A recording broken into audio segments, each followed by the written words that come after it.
Alright, write a poem with me. For today's poem, I'm going to be talking about one of my favorite things to talk about. Men.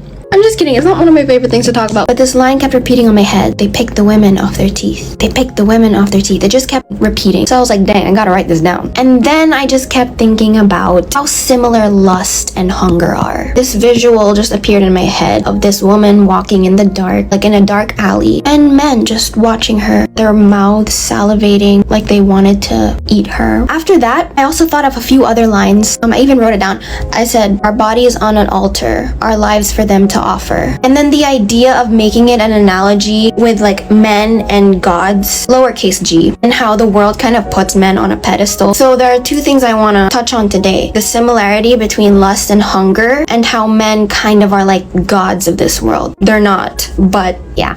With that being said, let's start. So remember that visual that I had? The woman walking in the dark alley? Let's start with that visual. Because I don't want to generalize, I'm going to make this a narrative experience of one woman. So we're going to refer to this one woman when writing this poem. When the woman walks at night, there are two sounds: hurried pointy clicks and empty stomach growls. So the hurried pointy clicks are from this woman, and the empty stomach growls are from the men that she passes by. And then we want to establish the hunger, but also the lust. Because at this point, there's no difference. The men lick their lips as she scurries by, no different than a carcass and vultures in the night. So basically, it's like they're hunting her. And now, I want to introduce the metaphor of the gods. The men have made themselves gods, and so has she, the way she bows her head to remain unseen. This is more from the man's perspective. They have made themselves gods, and she thinks I'm a god too because she's bowing her head at me. She's being submissive, but in reality, she's bowing her head because she does not want to make eye contact with the men. But her submissiveness is only fueling their hunger or their lust even more. Remember that line? They pick the women off their teeth? Let's add that in. They penetrate her skin with their swords from its sheath, devour her whole, and pick her remains off their teeth.